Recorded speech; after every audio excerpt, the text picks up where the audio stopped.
Welcome to the Morningstar Series 3 Stock Picks. I'm Holly Black. With me is Richard Pease. He's manager of the CRUX European Special Situations Fund. Hello.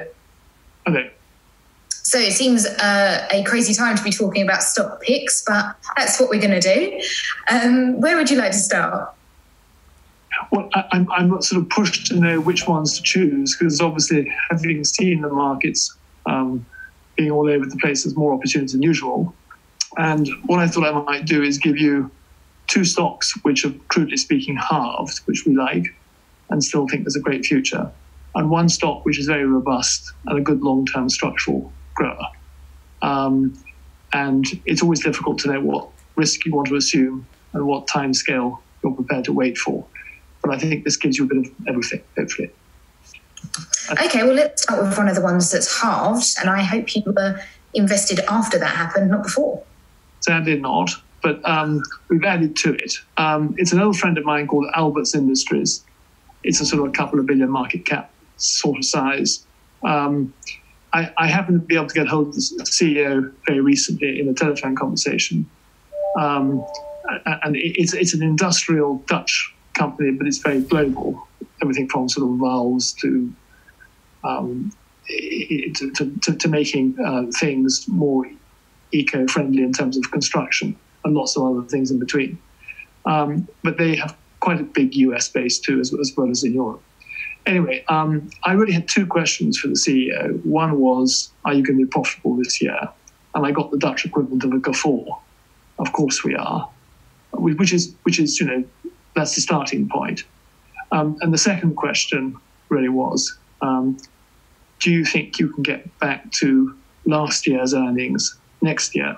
And the CEO said, actually, not only do I think we can get back to last year's earnings next year, I'd be a bit disappointed if we didn't improve on it. I suppose this is actually a really interesting time to talk to company management because you see how they do handle a crisis.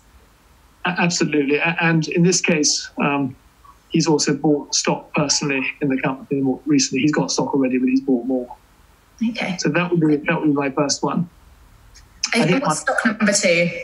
My second one would probably have to be SPIE, S-P-I-E.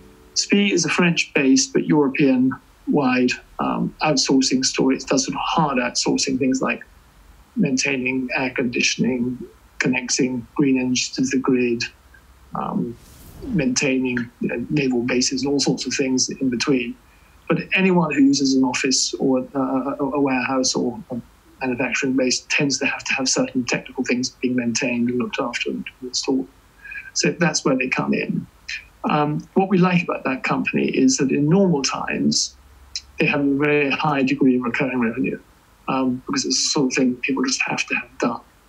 In times like this, obviously, if no one goes to work, obviously it's hit quite hard, but still people have to do certain things almost regardless, so essential services. And I think my third choice would be a sort of solid, well-funded Swiss market leader in inspections. So this is the one that hasn't been hit quite so hard? Yes, it has been hit quite as hard. This is a company called SGS. It's quite a mainstream loved stock. Market cap terms, I think it's about 16 billion Swiss. It looks like it still will be able to pay a dividend, which will be over 3% for this year and growing. And we were quite encouraged because we spoke to the finance director, who's relatively new, who's done a good job elsewhere in the past. And he's very positive about some of the bolt-on opportunities, which could be very accretive. And so we should get better growth once we get back to normality than the market perhaps appreciates. So and presumably any company that can maintain their dividend at the moment is really attractive to an investor. Well, I think so. And I think this particular company, you never quite, I hate making promises because you never quite know what will happen. They may not do it for another reason, just because they want to use the money to buy stock back or use the money to buy acquisitions. But certainly they're in a very robust financial position.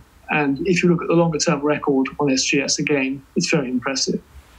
You've made a lot of money back in this company over 20 years. And it's a sort of classic example of a global market leader doing all the right things. Super.